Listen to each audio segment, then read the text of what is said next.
Okay, Sammi and Spencer Robbins. Yo, you guys, what's up today? How are you? What's What's up, Kate? up? We're good. How are you? I'm doing well. It is a good day, and I'm excited for this conversation, you guys.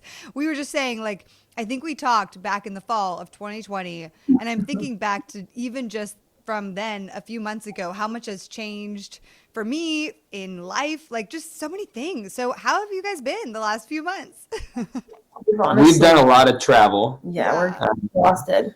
We, yeah, we have lived in Northern California and Hawaii, going Yeah. back and forth for several months. Wow. And when you add that to a Mexico trip and an Idaho trip and a San Diego trip, and then you try and do all that together, it's just a recipe for ripping your hair out.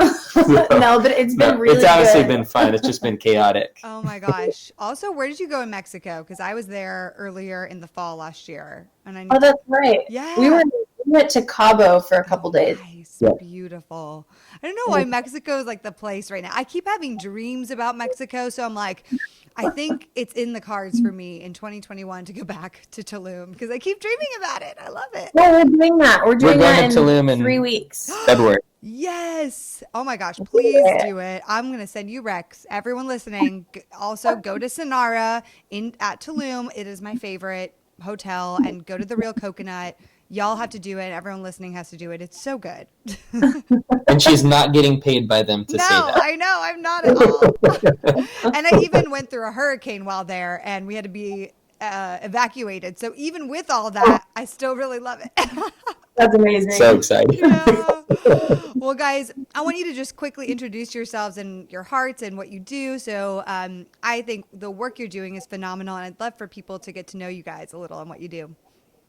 Well, I'm going to have Sammy explain because for some reason, every time I answer this question, I answer it so weird. I was going to let you go first, but I'm So you can I'm make fun of me. Sammy, and this is Spencer Robbins, and we actually have a business ministry called Alive and Free, Mm. and we work with women, and we essentially take them on a healing journey to get connected to themselves, connected to God, and connected to people, and we do that through healing childhood pain and identifying where belief systems came in Wow. and teaching them really practical ways to connect with love, to connect with God in those areas so Mm. that their hearts can actually process through the pain and heal so that they can get out of cycles. So Yeah. we do that, and then we go through teaching them boundaries and communication and how to do relationship well in really practical ways. Yeah, I think Sammy and I both separately before we met each other were really high performers and kind of had a savior complex with everybody that we did life with and needed to save people, needed to be the I leaders, don't needed to be recommend it. needed to Oh be the my people that gosh. I don't relate to that at all.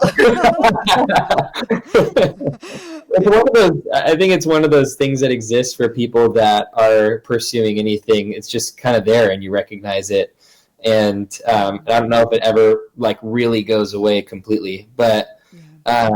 we had a tendency of just disciplining ourselves to be high performers and to do things well, to have all the right answers, to say the right things, and even have a lot of beautiful ministry experiences. But I think that we didn't understand how much healing we needed internally. Wow. And the more I'm sure you know, with how much experience you have in what you do, Kate, that like when we get into really intimate relationships, it really starts bringing out what's really deep down in there. All your crap. All of it comes to the surface. I'm Yep. like, okay, yep, that thing is there again. Hello.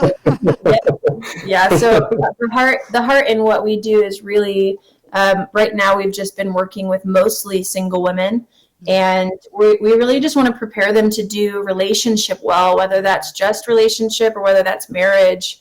We have a real heart to equip people on doing that internal work so that by the time they get to marriage, they feel like they have those foundational tools to actually do it well and attract a really good godly man who's willing to put in the work too. Yep. Yeah, That's so good, man. I'm like, I wish I had worked with y'all years ago, okay? Because that is like exactly what I needed. And I have a feeling that so many people listening right now, I mean, that we're going to share all your links and places to connect with you guys, but I really think this is going to resonate with just so many women, especially listening. And we do have guys listening, so hey, dudes, this convo is for you too. But so today we are, you guys, diving in to the topic that you know so well, but that I also know well, for better, for worse. And that's kind of the topic of fighting our inner self-hatred. And my new book, Thank You for Rejecting Me, is coming out February 16th. And woohoo! I'm so pumped. But the beginning of the book, I really focus on, instead of, there's of course external rejections, things that we experience from other people that we can't control, such as heartbreak, abandonment, feeling left out, being misunderstood, being uninvited. There's a lot of external rejections that we don't have control over. But then on the flip side, there are internal rejections happening, the ways that we see ourselves, the way we berate ourselves, how we reject ourselves before others even have a chance to. And so I wanted to actually start my book talking through those self-rejections. And chapter 2 of the book is all about self-hatred. And I say in that chapter, this is a quote at the beginning, I say, I hate that version of myself. I don't want to go back there. I am a new person today. And part of what happened for me in that, and even just saying that, it was at a therapy retreat center called Onsite. And we were instructed to detail out the 6 most painful memories of her childhood, which I'm like, no, thank you. And she wanted us to step into what it was like as a child. What did I feel in those moments? How did I show up? And my first response was like, absolutely not. I don't want to go back there.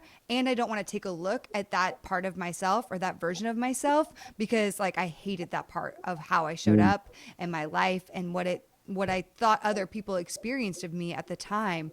Yeah. And so I know that the topic of self-hatred also is such a part of your guys' story, and passionately a part of how you help people today through that. So I know it's a big, heavy question.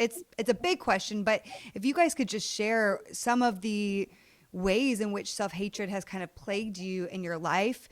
And then secondary to that, what were some of the layers, like the different things, either little traumas, big traumas that kind of happened that led you into some of those self-hating narratives? Well, we could probably go down a long, lengthy road. Yeah, right. Let's talk about self-hatred, everyone. Just go. I hated myself so much. Loathed entirely. Self-loathing. Oh man. I can start. I know. Why don't you start? I know for me, there is so much I could say about this, so I will keep it minimal. But I was really given a lot of attention and love and praise for what I could give to people, because I've been very servant-hearted since I was a little girl, and would pretty much do anything for anyone, and very much so had a desire to just give in love. And so I also did childhood modeling, and I did so well at it and made so much money. I actually provided for my entire family as a little girl.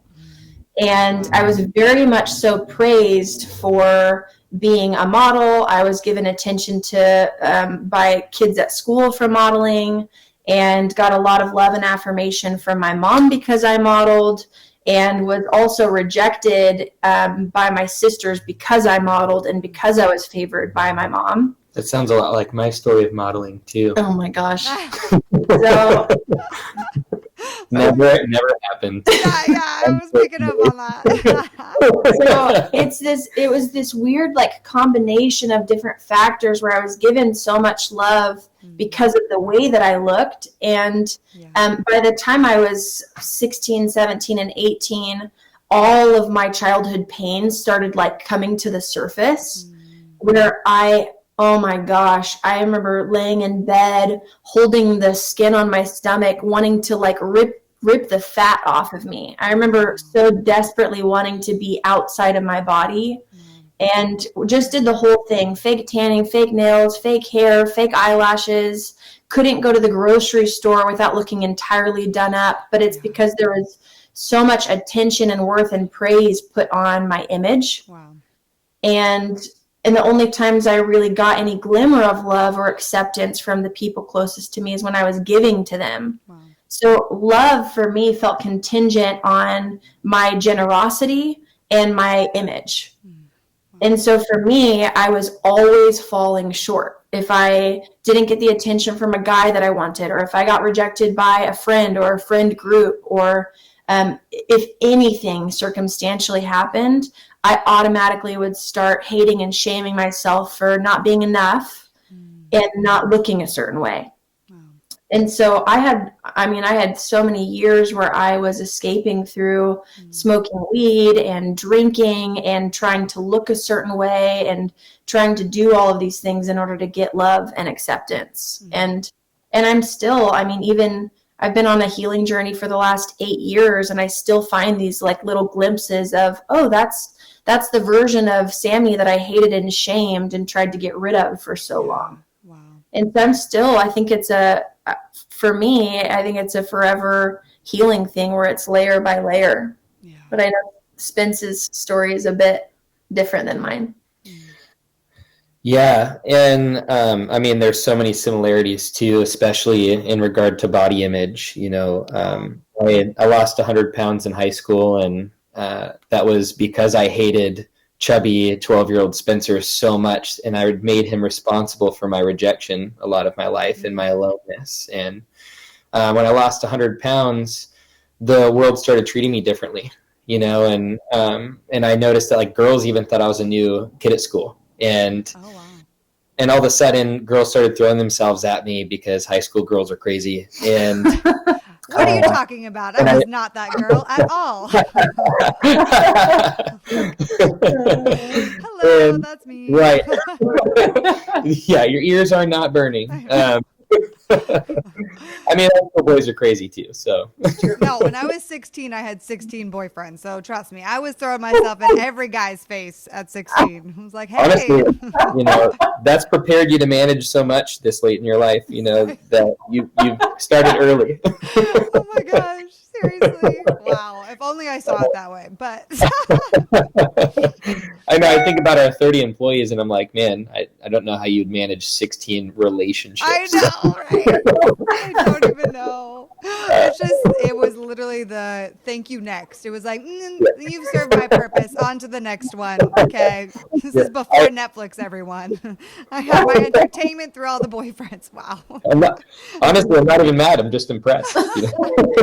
Oh my gosh, sorry to interrupt. Okay, so you have all the girls throwing themselves at you. Yeah, that's not even the start of my process. That's more of just like I can resonate a lot with Sammi's story because after the world shows you that love is conditional, and when you meet the conditions, you get into a dangerous position where you're now stuck. You're stuck because you have the choice to choose between abandonment, rejection, and aloneness, or conditional love. And so you go, what do I want? Well, at least conditional love offers love. Yeah. Because the alternative doesn't offer anything else. And I'm deeply alone in that place. And so I might as well meet the conditions that people have placed on me in order to be lovable. And then at least in that place, I can be powerful enough to meet those conditions. But unfortunately, you never get to be in the place where the worst part of you or the darkness in you or the pain in you gets compassion and love. And I think that was a lot of my life. Growing up, my parents did the best they knew how, but they're taking responsibility for a lot of pain they've inflicted in my life and their humanity, just like we'll have to do the same when we step into parenthood. Yeah. But as I look back, even though I was raised in a Christian home, I was different. I was a very different child than my two brothers. And my older brother was such a type A personality. He ran a marathon when he was 12 years old. He ran a half marathon when he was 11. Okay. News stations came out to interview him, and I was simultaneously in our basement room playing video games for 5 hours, eating corn dogs and chili dogs. AKA everybody right now in COVID, okay? Right. Yeah, it is a temptation again. But I was in there feeling like this outsider, little chubby, socially awkward Spencer, and had felt like there was always something wrong with me. And the school system, it didn't work for me. I had ADD, and I was diagnosed with that early on. And my doctor had recommended Ritalin and Adderall, and my parents, in hoping that I would, turn into something, that I would become something successful, that I wouldn't experience pain and heartache in school or in systems.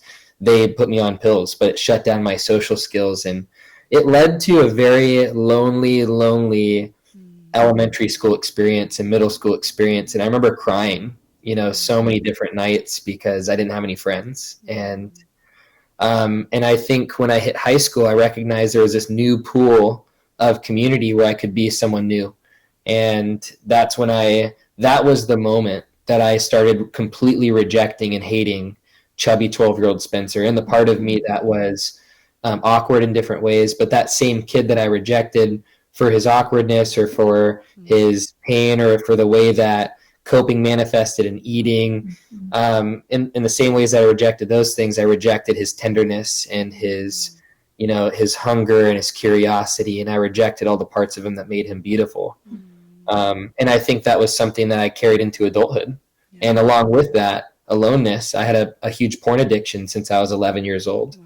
And if there are any men listening, you know that it's a dark place to not feel like you can share that with anybody and be trapped in this place where you don't know how else to comfort your pain or how else to feel.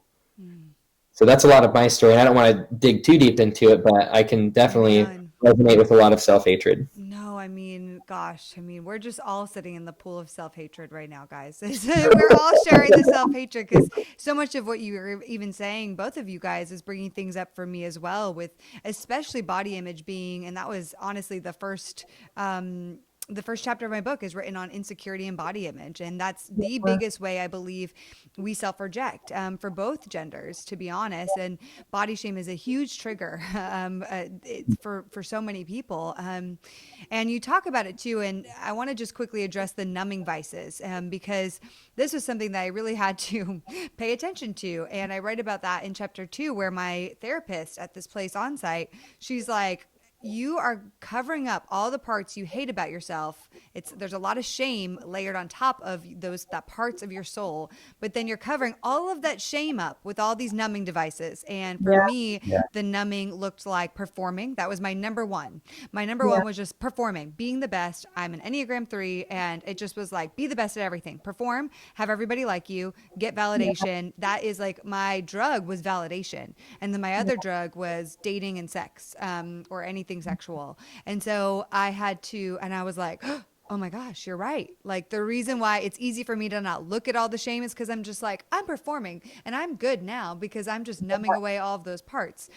But you guys mentioned a few of your numbing vices. I'd love to just talk about that and then transition into what was the breaking point where you both just realized like, wow, something has to change. I can't live my life this way anymore.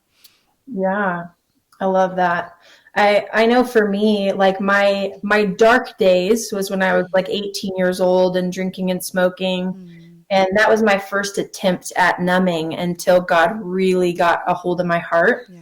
And then for the next 5 years after, I went on this journey after I had like this crazy encounter with God when I was 18 years old, where I just was like, God, I'm so tired and exhausted and I want you and I don't know how to get you. Yeah, wow. I don't know how to live for you. Like, would you change my desires? Because all I want to do is numb. And I felt something in my heart shift. And within 3 days, I had zero desire to live the way that I was living, like at all. Wow. And I had been in a deep, dark pit for years. Yeah. And so I started this journey of just really trying to learn my identity.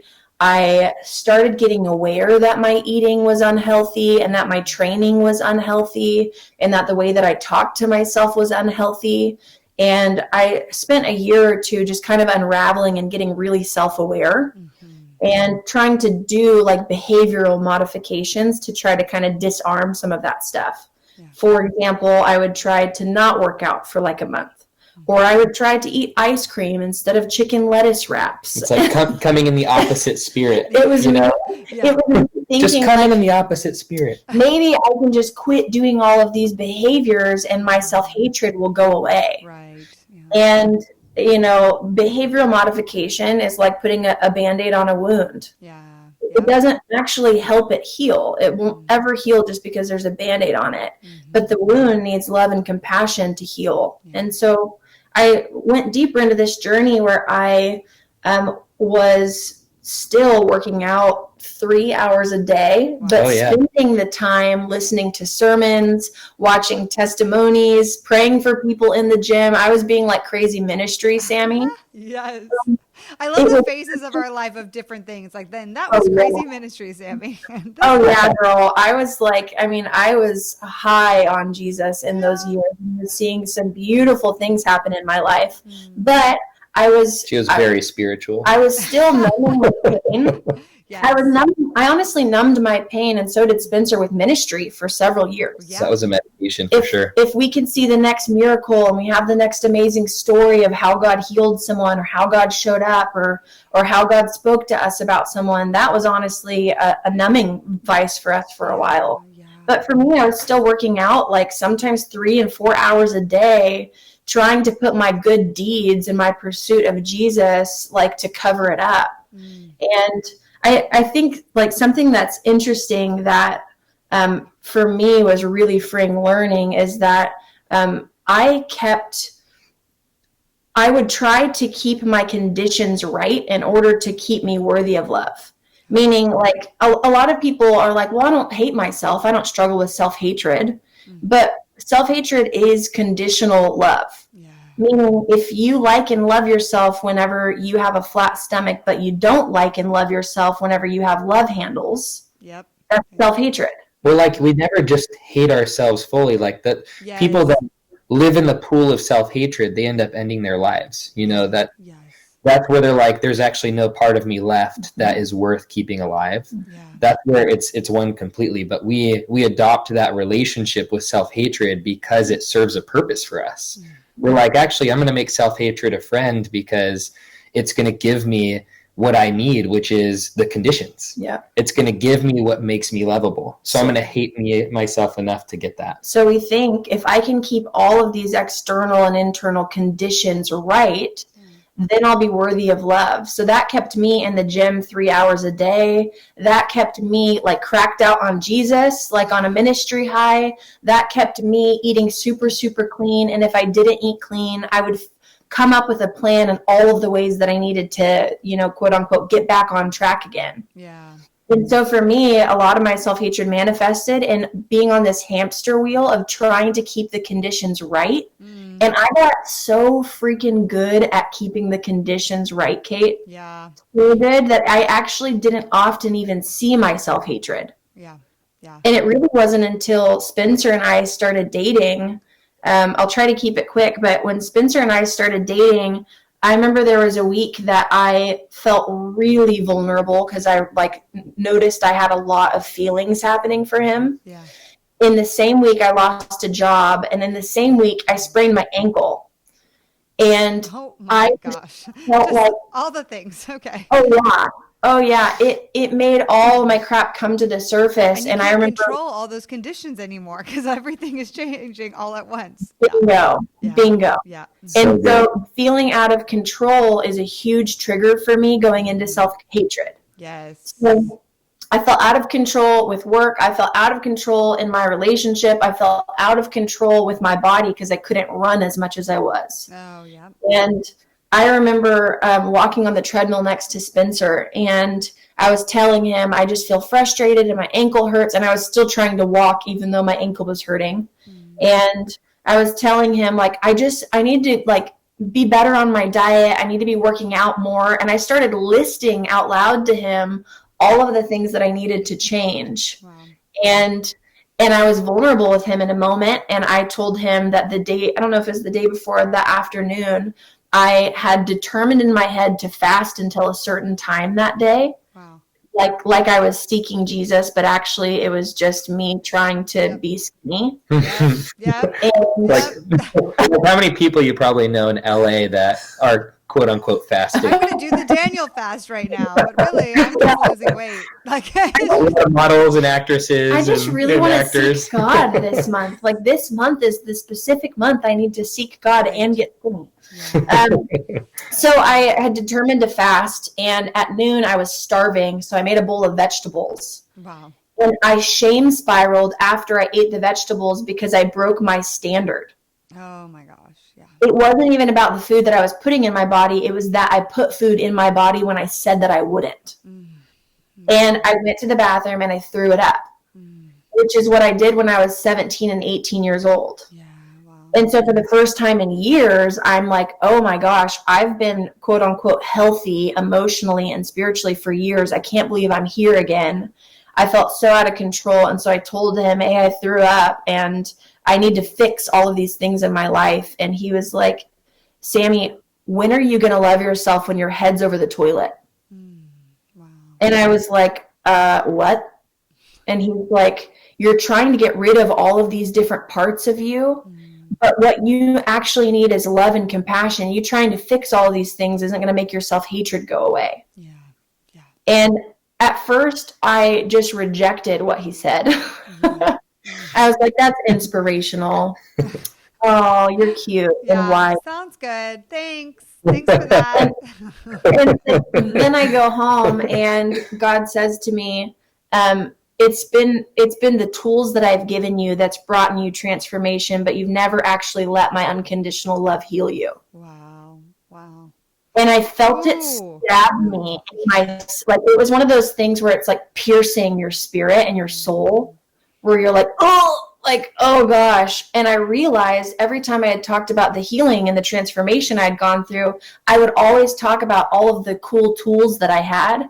And it was never actually love that transformed me. And so I went on a journey since then that's radically changed my life, where I've learned to bring love into all of the conditions, no matter what they are.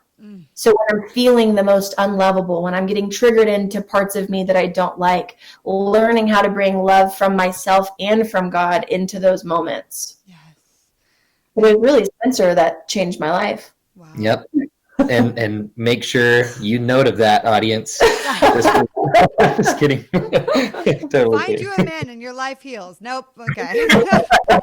Yeah, to all you single women, all you need is a man. Oh, wow. All Yes, the feminists kidding. just turned us off right now. Okay. Yeah. I'm just kidding. Edit that out. That's bad theology. Yeah, really, really bad. Just kidding.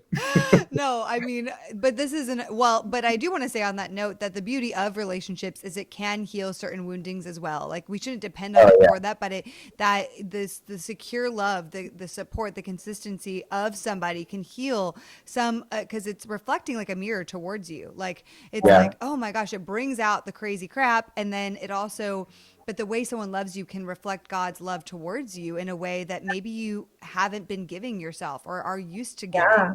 And that is, my gosh, the beauty of relationships. And I believe healing can so deeply happen in relationships. Yeah. But I just want to touch on some of the things you just said, because I mean, first of all, I'm like literally sitting here shaking my head and being like, wow. I mean, I think 2020 of all years has been the year of like, we're not in control at a national, global scale. We aren't control. We are not in control of a lot.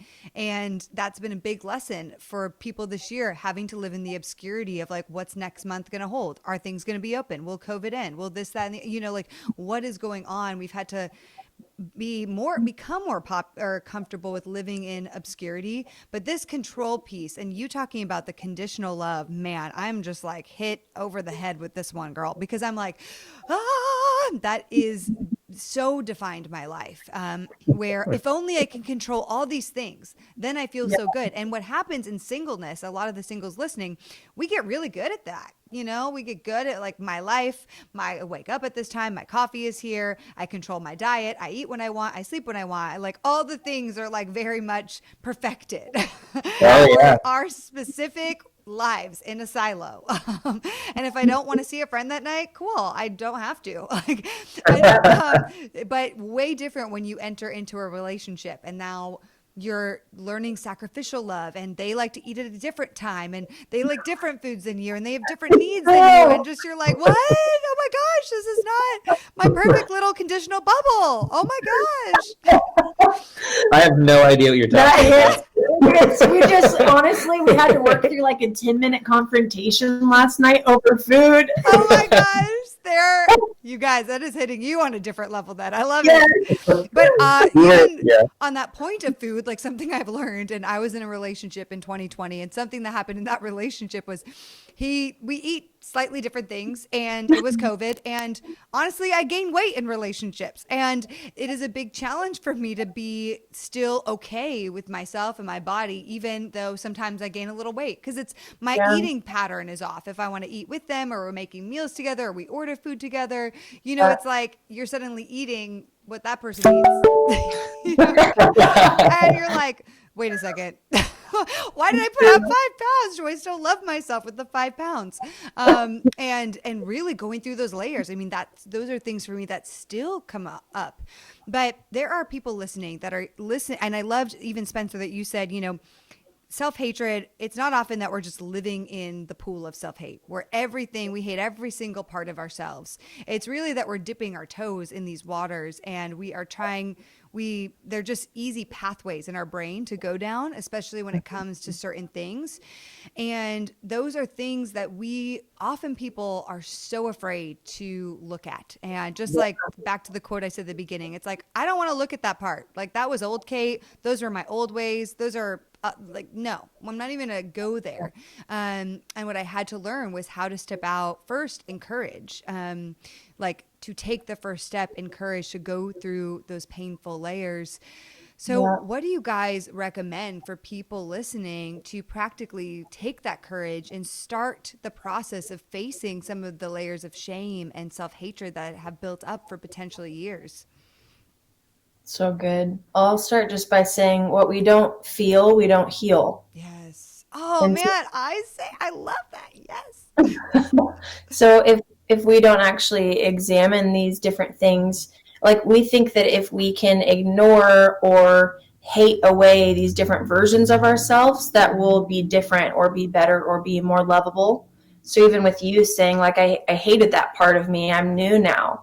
Well, if you're partnered with self-hatred over old you, you're partnered with self-hatred over current you. Yes, yes. And so if you don't actually feel that, your heart can't actually heal and process through that. But I want you to share, babe, because I know that you'll have some good stuff for it. I mean, I think that there are so many ways to go about it. I mean, how many people have prayed, like, God, just take this thing away from me, and God, I just want to feel different. And, I wish. I can't have this desire. This is such a bad desire. Like, there's all this like shame prayer, that happen. And God is not running away. He doesn't abandon us in shame prayer, but I don't think that we're able to engage God in our emotions where we need to, if we're shaming our emotions, if we're shaming our pain and we're shaming our feelings. Or numbing it and shoving it. Yeah. Exactly. And I think that's the point of not sinning too, is that, sin actually removes your ability to get love in an area that your heart needs it to heal. Mm-hmm. And like, I think about the different vices, and, people who are listening, they might be like, I work out to numb or cope, or I eat to comfort myself, or I have a porn addiction, or I use relationships to medicate over and over and over again, or I use ministry. I need to be the savior everywhere I go so I can be good enough, Wow.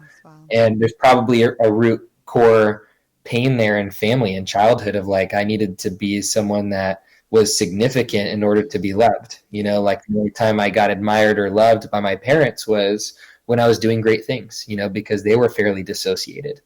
So it's like I dissociated for a long time, but I think the first thing that I needed to do was to pull the layer of shame off of my vices.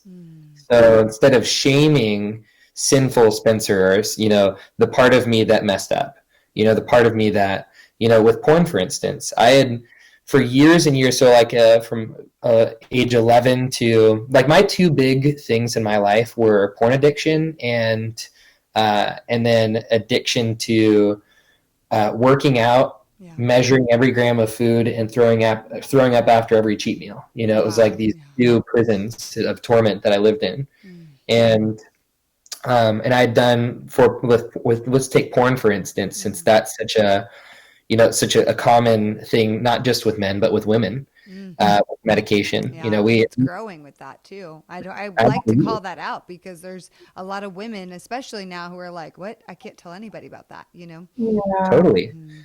And we want to be on the side that's going like, no, porn puts, it's aids human trafficking, and it causes women to be in prison. We have all these different social justice things, and we want to be on that side, but internally it's just causing us to feel deeper and deeper in shame Yeah. because of how bad we know that it is, Yeah. and Yeah. we think that if we can keep piling on shame on that vice or that sin or that coping mechanism, that maybe we'll just think it's bad enough to stop.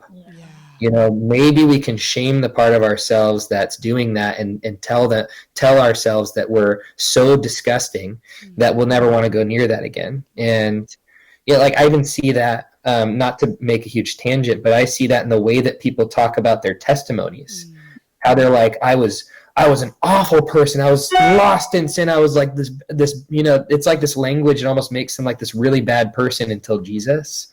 And I don't think Jesus would have communicated to them that way, and I think the way that they communicate about themselves before they accepted Christ is so hateful.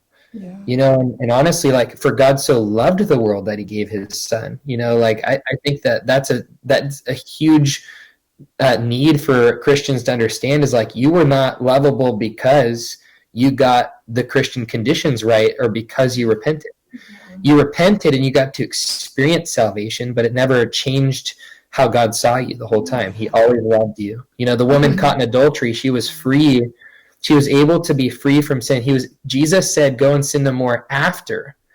He disarmed all accusation over her, the accusation of the Pharisees, her own internal accusation, the accusation she feared she might get from the Son of God, or from this person that represented God in the town square, from the people that recognized that the law was to kill a person that was caught in adultery. And not only was she caught in adultery, she was thrown into the town square naked. And Jesus disarmed all accusation and then loved her, saw her value, and was able to say, sin no more after that. We missed that completely when we rush to, I have to sin no more so I can be lovable. And so I think that's probably the first step I would say anybody needs to go on the journey of, like, for me, I know that was a big tangent, but getting back to so important. I'm thinking about even ways I've said my testimony, not in a shame-filled way to myself, but like, how have I like portrayed the old Kate in such a way that's like kind of hateful in the way I speak about her or the way I used to be, right. Yeah. Like, wasn't she searching for Jesus the whole time but couldn't find him? Yes. Yeah. Mm-hmm. So her heart really was longing for unconditional love.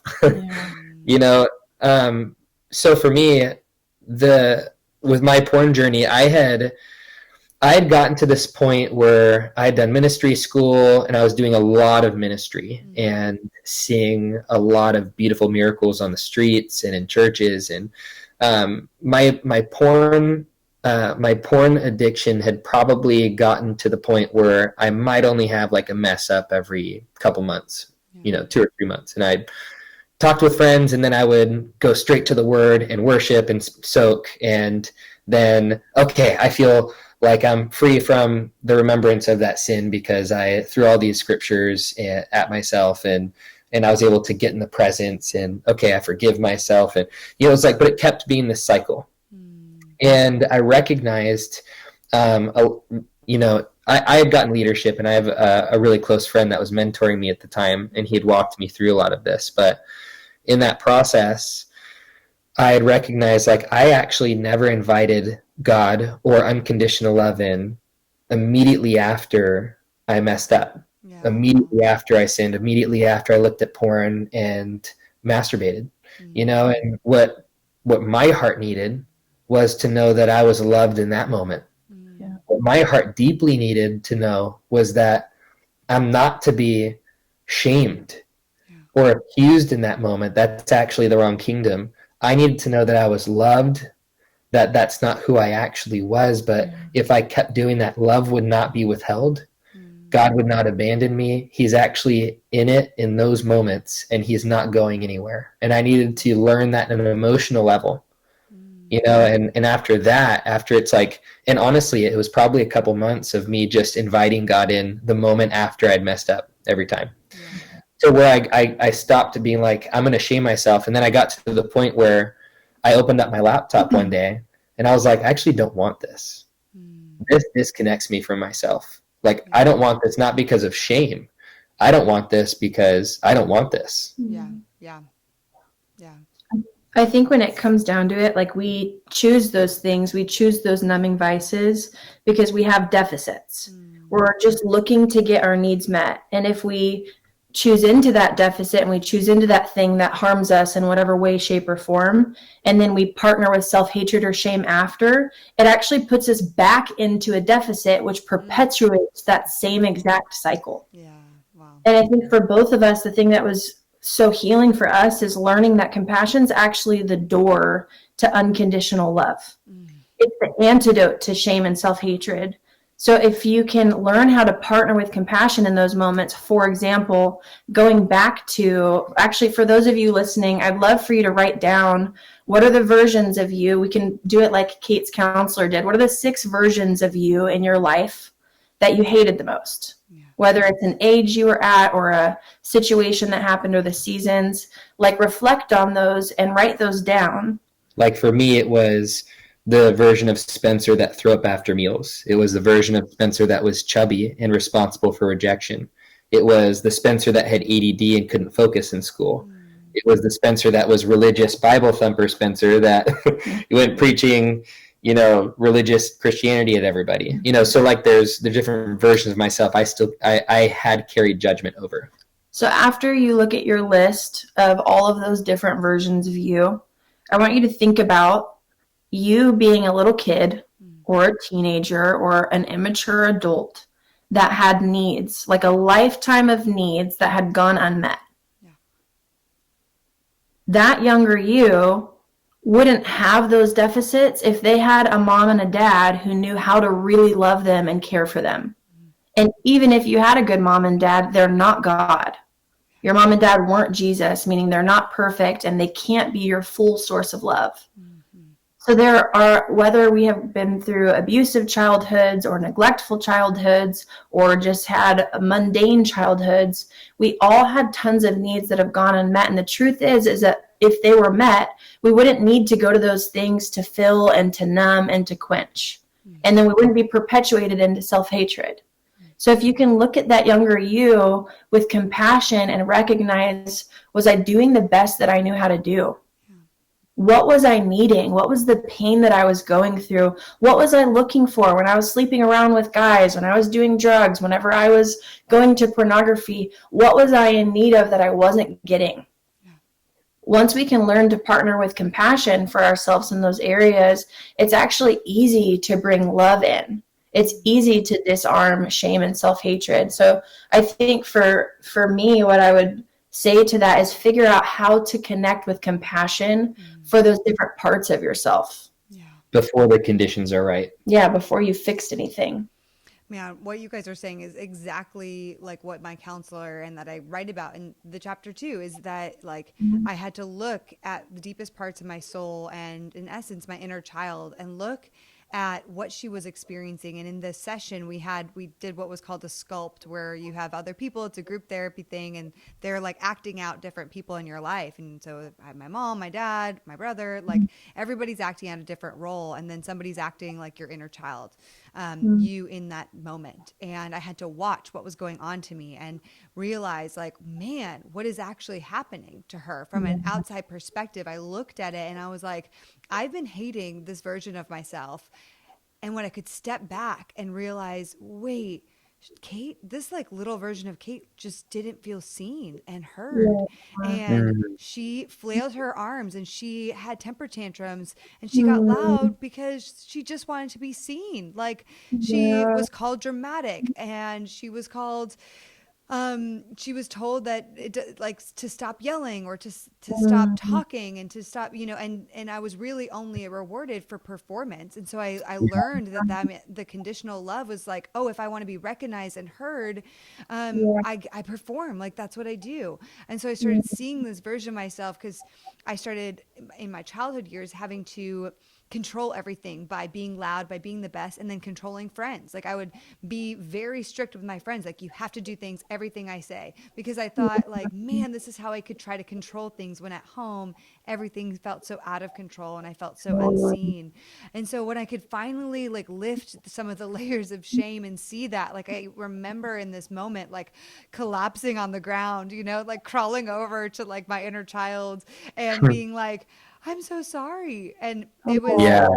just this moment where you realize, oh my gosh, like that's why you showed up that way. Like, I'm so sorry. And that makes so much sense. And I totally get what you just wanted to be heard. And then I had this moment where years later now, I'm 31, I look back and I'm like, wait, I've been like shoving that version of myself. I've been now doing the same thing that my parents did to the inner version of myself, which is to ignore them, to ignore her, and blah, blah, blah. And what happens in relationship is when that part of me gets like a little bit triggered, it comes out, and then it's like yelling and all this stuff. And I'm like, what's happening right now? Why is this, like, ah, and then I feel more shame. I'm like, no, Kate, you can't be that way. Like, stop it, and it's this cycle of just until I could finally find that moment of compassion and self-compassion. And what I've learned is that those moments, some of the triggers, some of those versions come back up, and it's just, how are you going to, it's just your choice to how to handle it differently now. And that is, at least for me, my journey of like, how am I handling it when I know little Kate or that version of me is coming up? Am I shaming myself because I could quote unquote do better? Or am I like, hey, okay, what are you trying to say to me right now? Why is this flaring up? How could I meet your needs for you? Which is not easy. No. And what's crazy too is like with the way that our parents treated us, we replicate those same things to ourselves, like you were saying, with self-talk and with the way that we treat ourselves. Ourselves. Wow. And you tell them. And we don't always, it's not that we just do self-talk that way, but we end up talking that way to our spouses. We end up treating our kids that way. We end up replicating that exact same thing until we actually can learn how to confront and then reparent ourselves. Yes. Once you actually start treating yourself differently, you can actually overflow that same love. But that's why I love this journey too, because like you don't have to be powerless to the cards that you were dealt in life when you decide to take ownership for your life and heal. Yes. Because you can actually change those things. You can't change your history, but you can change the way you're going to do things in the future. And I love that because I've seen in a lot of my close friends' relationships, even we were talking about men earlier and how you can't expect a man to be the thing that comes in and heals you, but they can be an added gift and a mirror. But that's if the man is on a healing journey too. That's if the man learned how to love himself. Because I've seen close friends have guys that give them tons of conditional love and are really controlling and hard on them. And I, all of the time, know that man has self-hatred and self-judgment if he's treating someone I love like that. Because the same way we love ourselves is the same way we'll love the people around us. So I love that we can be powerful to actually learn to reparent ourselves so that we can create new experiences. And if I could just add one thing, something we've heard from Christians sometimes is that process sounds selfish. Yeah. Just focusing on yourself and your needs and finding out what your needs are and loving of course yourself. We would say it's selfish. Okay. Yeah, right? That's Antichrist. Yeah. No, you have to lose yourself to find, you have to lose your life to find Can it. I just say at the side note, like, I love Christians, right? But like, we are also become the most codependent people sometimes on the planet. Just give yourself entirely to another person. And we forget the verse where it says, love your neighbor as yourself, which means in order to love others, we have to love ourselves. And I think we totally forget that part. Anyway, continue on, Spencer. 100%. I can't even tell you how many times we've heard that from people, especially around what we do. Especially. My inner Sean Connery started coming out. Oh, R.I.P. Oh my gosh. I just wanted to sound more official. Especially.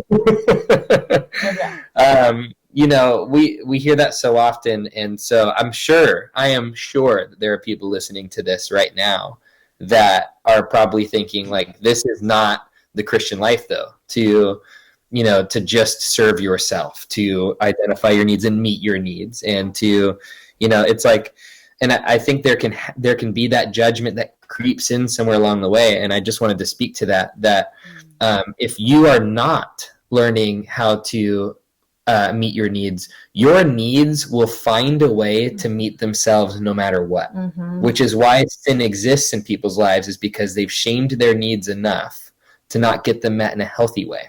Or you're just living dissociated and numb and shut down, and you feel dead inside. But that was me, and that always blows up in different areas. Yes. It always has an expiration date on it.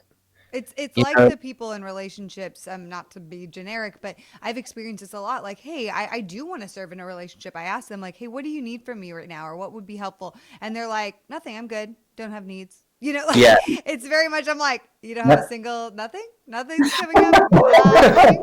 Like, really? Because then I'm over here listing, oh, well, here are mine. And I'm like, you got nothing?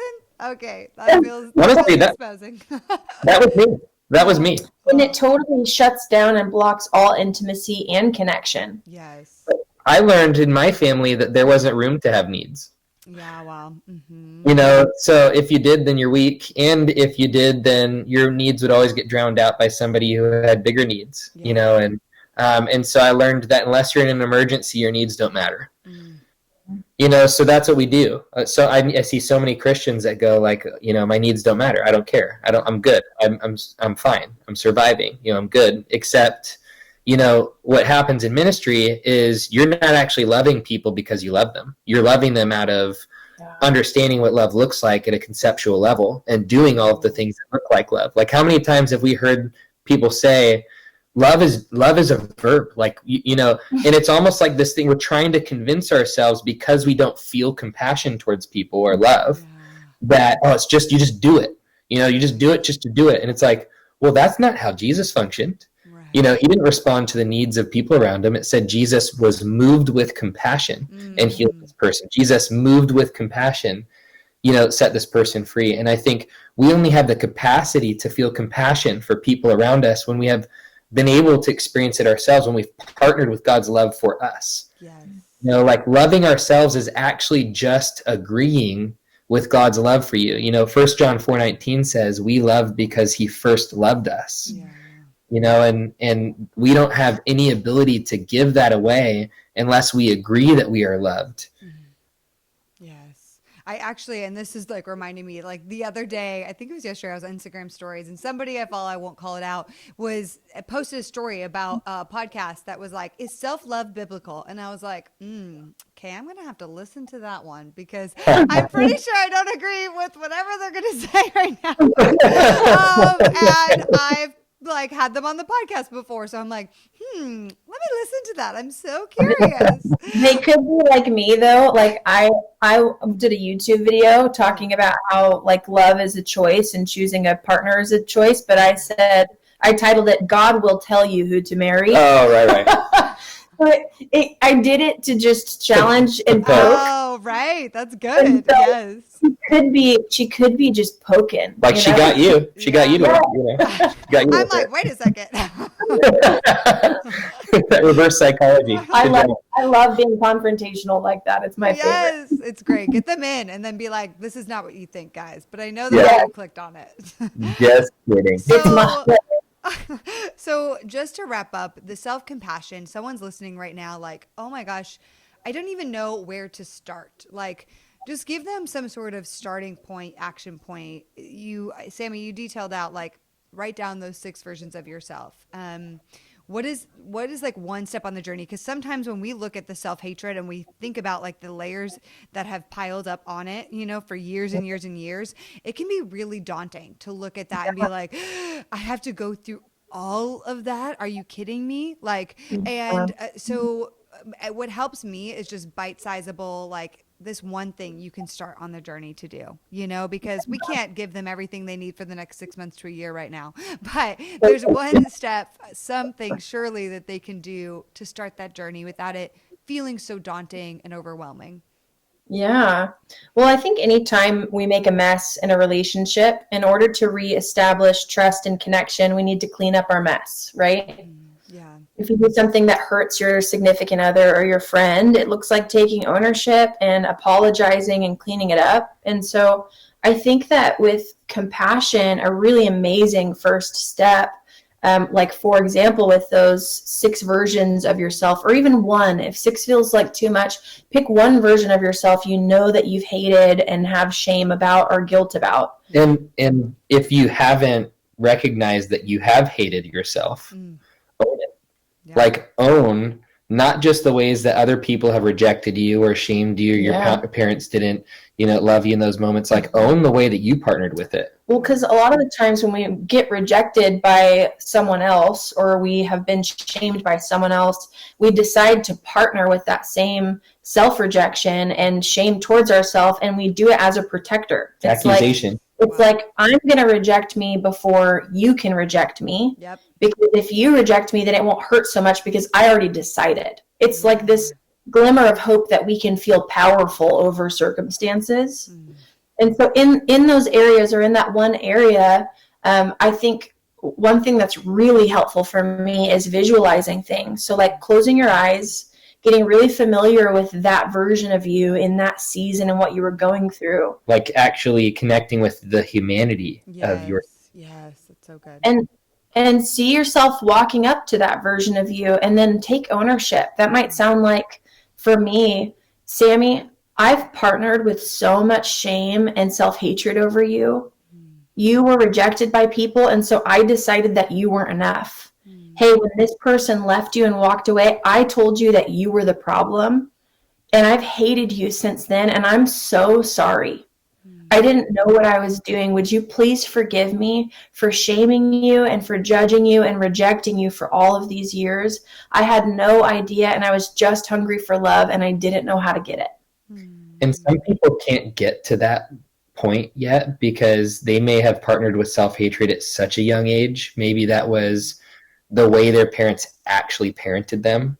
It was like love just wasn't available unless you performed at some high level on something, or showed up, or like helped them medicate their own shame about their, themselves, and so like one of the things that was necessary for me is like owning the fact, like I've hated you, like with chubby 12-year-old Spencer, like I've hated you. And I have to see, like, if this was another 12-year-old child, that was not me.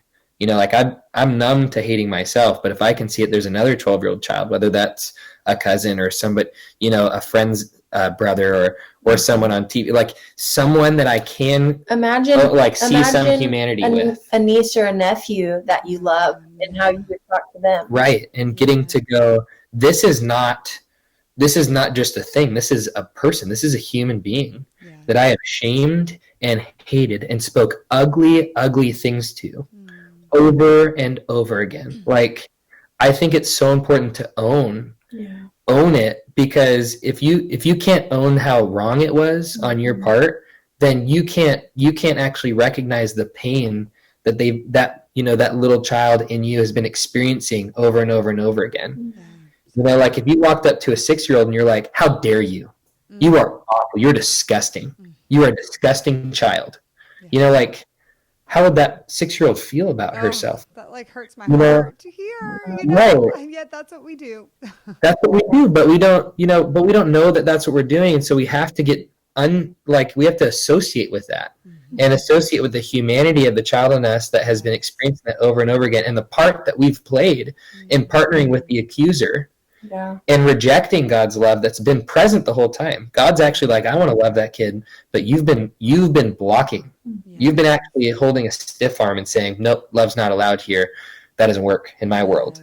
You know, and it's like this firm protector. So I think getting to own all of those pieces. It's like sometimes we're holding the shame block from God's love into those deepest parts of our soul. It's not even, it's like, that's what I found. It's like sometimes I'm holding the biggest shame cloak of all time, of shield, the curtain, you know, and like I need to be the one to move that shame curtain aside to allow that love in to my heart. We're always, we're like waiting and waiting for somebody else to do it for us, or a relationship or a thing to happen, you know, but we have that power to do that.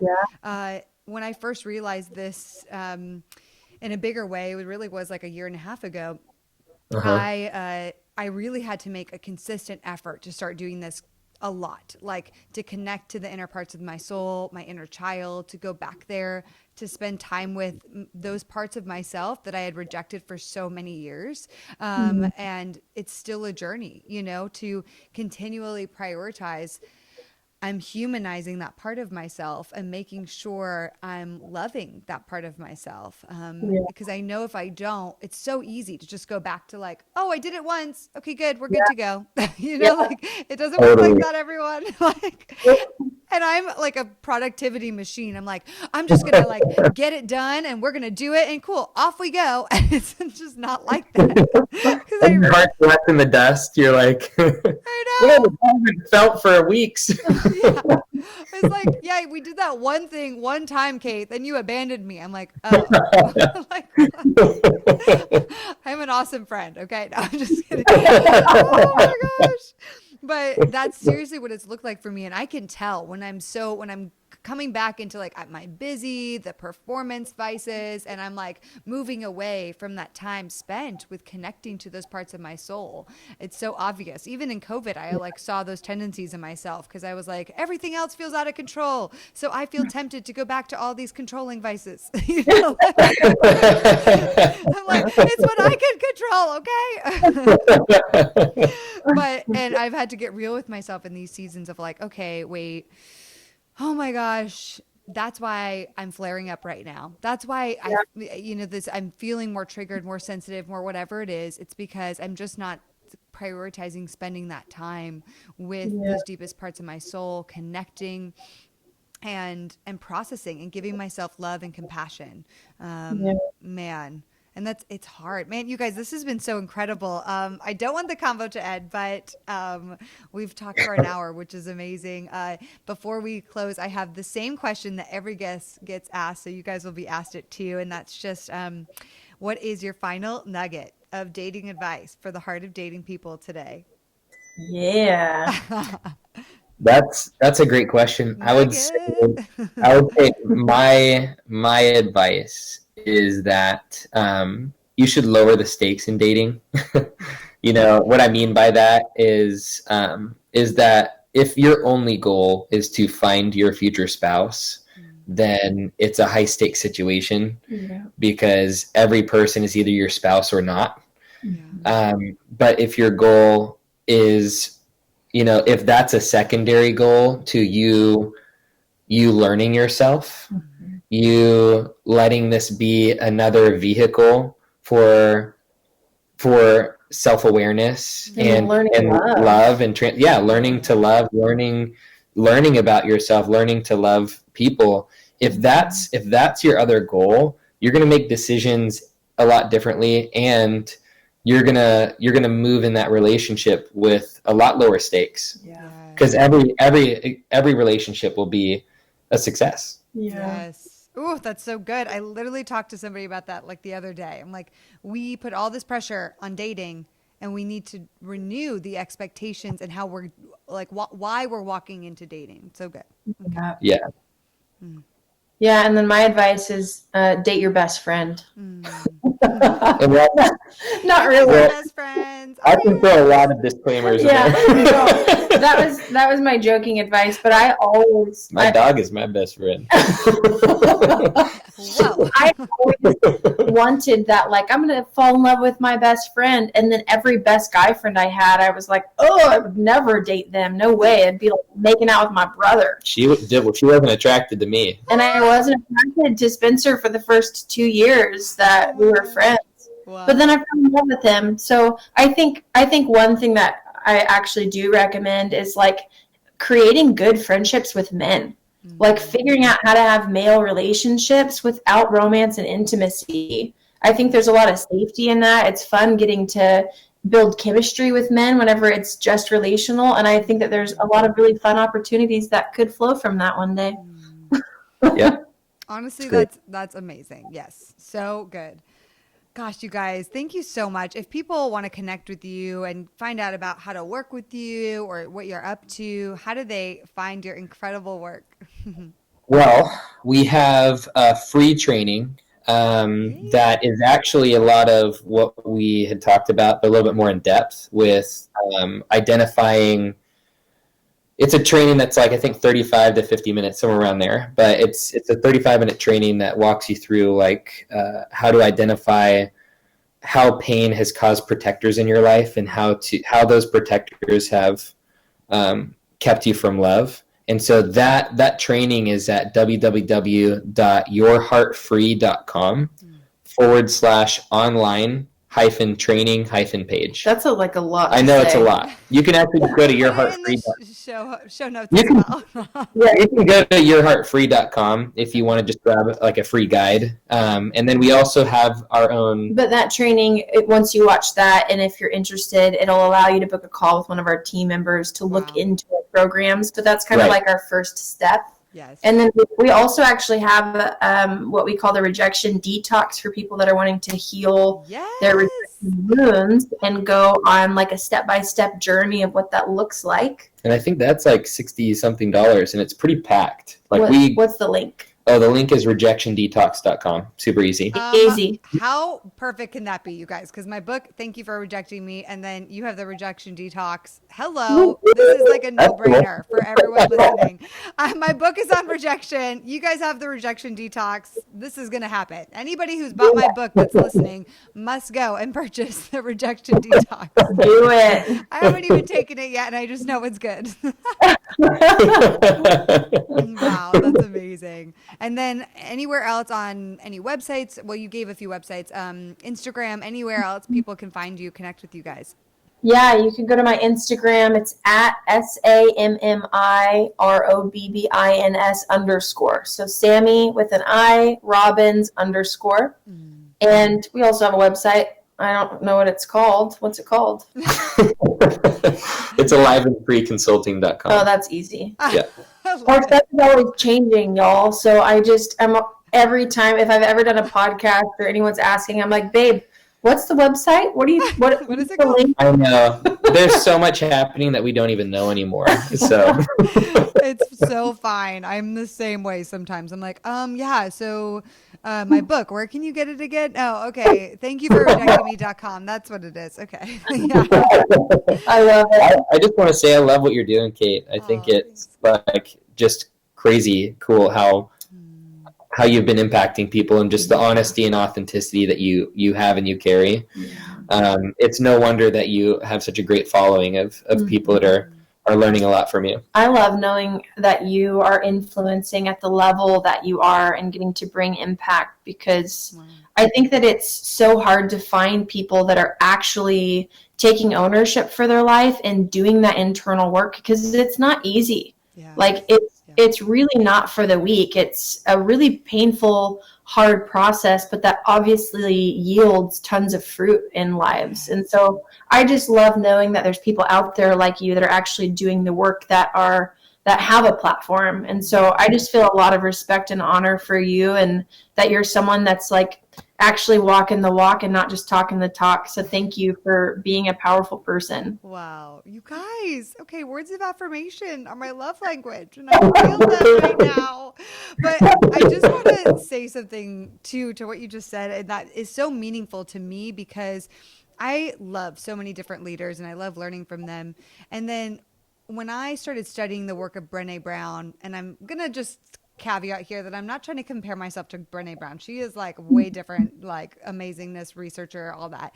But what I love about when I have like just looking at her as a leader and helping people with her research and incredible study on shame and vulnerability and everything, what I love about her is that she also just brings people into how her research and the things she's doing are the hardest freaking things for her ever.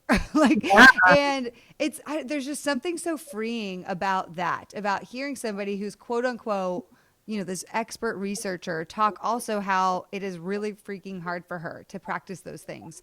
And as I just connect to her so deeply. And so anyway, it inspires me because I'm like, it gives me somewhat courage to be able to step into this and admit to you guys here today that it's like, man, that inner child stuff or connecting to those parts or that controlling piece is still really hard and still shows up for me. So I just appreciate that. That's so sweet and honoring for my heart to hear. I love that. You're a boss, girl. All right, y'all. Well, I love you guys. I love this. We videoed it too, and you're the best. And we'll talk soon, okay? Yes, love you. Thanks Love you for too. having Okay, us. you too. Bye, guys. All right, bye. Bye.